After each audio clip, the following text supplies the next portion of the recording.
Tim Buser Polsek Mengui berhasil meringkus seorang residivis congkel sadel yang sudah beraksi di 15 TKP di wilayah Kabupaten Badung.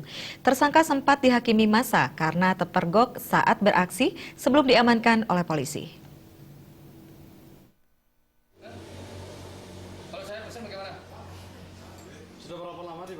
Rizky, seorang pemuda asal Purwakarta ini harus rela merasakan dinginnya sel tahanan Polsek Mengui.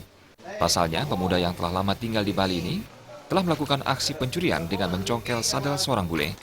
Kapolsek Mengui Kompol Inenga Sumadi mengatakan, tersangka yang sudah sering melakukan aksinya itu mengincar sepeda motor bule yang akan berselancar di pantai Prerenan Badung.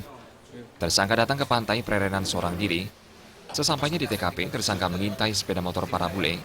Saat para bule berselancar dan situasi dirasa aman, tersangka langsung melancarkan aksinya. Tersangka mencongkel sadel sepeda motor incarannya dengan menggunakan kunci letter T dan mengambil barang-barang yang disimpan di dalam jok sepeda motor. Namun naas, aksi tersangka dipergoki oleh warga sekitar. Tersangka pun dihakimi massa sebelum diserahkan ke Polsek Mengui untuk pemeriksaan lebih lanjut. Dari hasil interogasi, tersangka telah melakukan aksinya sebanyak 15 kali di beberapa TKP di Bali. Selain itu, tersangka juga merupakan residivis Polres Badung. Tersangka melakukan aksi dengan cara mencongkel.